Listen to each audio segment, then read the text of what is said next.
Bonjour à tous, dans cette vidéo on va corriger un exercice sur le second principe qui s'appelle masse posée sur un piston.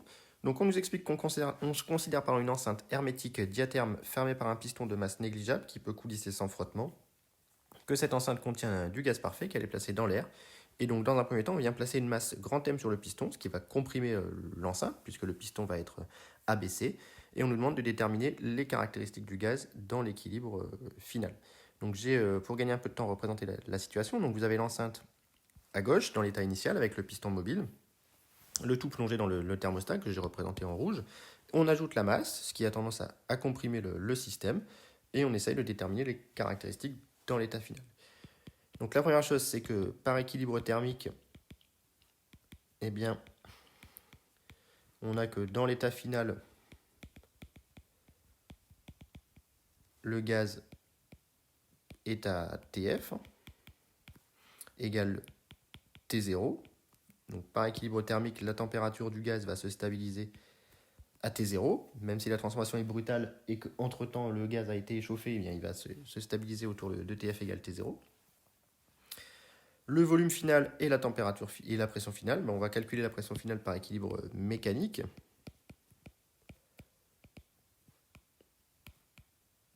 Donc par équilibre mécanique, on a la somme des forces qui est égale à 0 sur le piston. Et donc les forces qui s'exercent sur le piston sont le poids de la masse, je vais les représenter en vert ici. Donc le poids de la masse, vous avez la force de pression que je vais appeler Fp0, et en compensation, vous avez la force de pression intérieure qu'on va appeler Fpf, et donc vous en déduisez assez facilement que mg plus la force de pression extérieure, c'est-à-dire P0 fois S, est égal à la force de pression intérieure, c'est-à-dire Pf fois S, et donc on en déduit que la pression finale est égale à P0 plus mg sur S. Donc ça c'est la pression du gaz dans l'état final, donc on pourrait en déduire le volume, je ne sais pas demander, mais on pourrait le déduire. Petite remarque que je n'ai pas précisée auparavant, le gaz est à T0 et la masse aussi. Ce n'est pas clairement établi dans l'énoncé si au départ la masse est à T0, on va supposer que oui dans la suite, mais même si elle n'était pas à T0, elle se serait refroidie au contact du thermostat. Donc on me demande dans la question de déterminer le transfert thermique reçu par le gaz. Donc ici on va prendre comme système, il faut être très très vigilant, il faut bien préciser le système, on va prendre comme système le gaz, et on va appliquer le premier principe au gaz. Attention, j'aurais pu choisir comme système le gaz plus la masse, on le fera peut-être à la fin si on a un petit peu de temps. Donc premier principe au gaz, on a donc que delta U plus delta E macroscopique égale W plus Q. Donc comme je n'ai pris que comme système que le gaz, le delta U macro est nul. Delta U, c'est un delta U pour le gaz parfait, c'est donc égal à CV delta T, sauf que la température n'a pas changé, donc c'est un delta U qui est égal à 0, et donc Q, ce qu'on cherche, est égal à moins W, avec W qui est le travail des forces de pression extérieure, avec W qui est égal à moins l'intégrale de la pression extérieure dV entre le volume initial et le volume final. Donc le volume initial et le volume final, on ne les connaît pas, mais on passera par la loi des gaz parfaits pour rebondir sur les pressions. Et donc ici, avec Px qui est égal à P0 plus mg sur S, quel que soit V, la transformation est monobar. Elle se produit toujours sous cette pression P0 plus mg sur S. Donc attention, elle n'est pas quasi statique, elle est brutale, mais elle est monobar. Donc je vais être capable de faire le calcul du travail. Donc W va être égal à moins Px facteur de Vf moins Vi. Et donc ça va nous donner W égale moins P0 plus mg sur S facteur de Vf moins Vi. Et donc je vais utiliser la loi des gaz parfaits, ce qui va me donner que W va être égal à moins P0 plus mg sur S, facteur de Vf, c'est le volume dans l'état final, ici. Donc le volume dans l'état final, c'est nRT0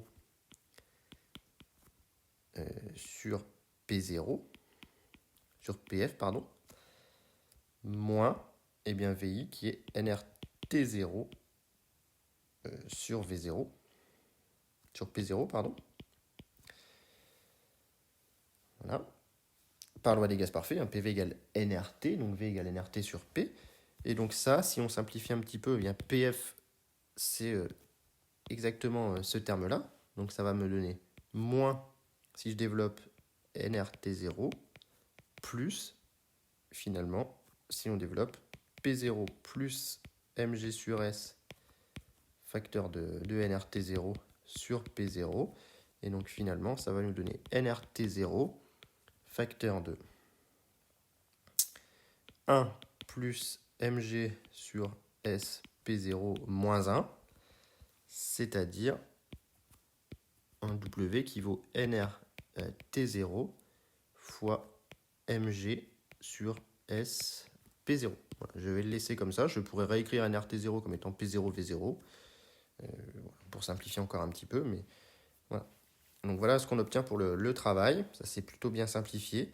C'est un travail qui est positif, ce qui est cohérent, car le gaz reçoit de l'énergie. Et moi, je suis en train de calculer le travail reçu par le gaz. Donc ici, tout va bien dans ce calcul.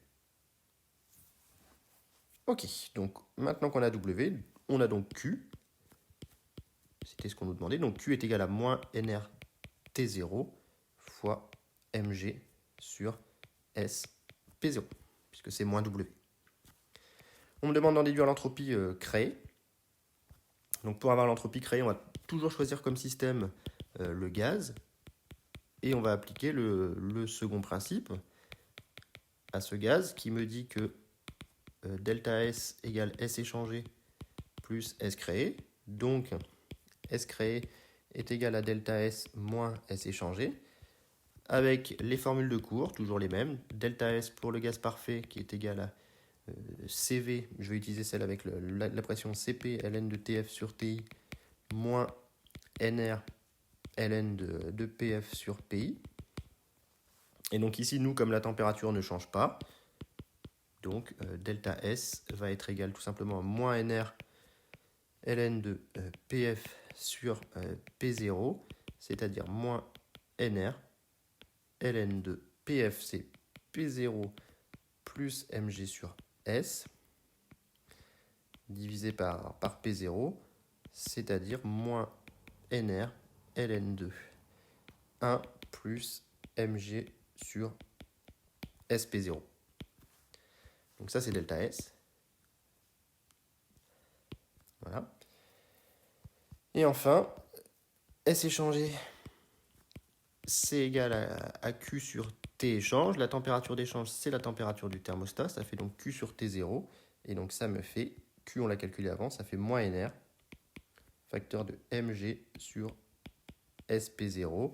Et donc au final, le S création est égal à delta S moins S échangé, c'est-à-dire est égal à moins NR ln de 1 plus mg sur SP0 plus NR mg sur SP0, ce qui me donne NR facteur de mg sur SP0 moins ln de 1 plus mg sur SP0.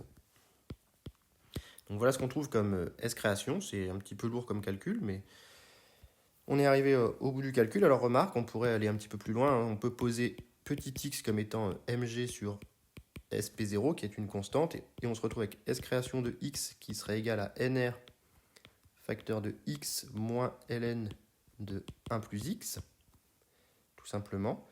Et donc, on pourrait dériver cette fonction. On se retrouverait avec NR facteur de 1 moins 1 sur 1 plus x, c'est-à-dire NR facteur de, si on met au même dénominateur, ça fait 1 plus x moins 1, ça fait x sur 1 plus x. Ce qui montre que ça, c'est bien positif, quel que soit x positif. Donc finalement, notre notre ds création sur dx, ici, va être toujours positive. Donc, s création va être une fonction croissante de x. Et donc, pour le x le plus petit, pour x égale 0, on se retrouve avec 0. Mais donc, on a forcément ici une entropie créée qui est bien positive. Donc, la transformation est irréversible. Puisque nous, le x, il vaut mg sur sp0. Donc, il ne vaut pas 0. On se retrouve avec une entropie créée qui est positive et donc la fonction, la transformation qui est irréversible. Alors dans la troisième question,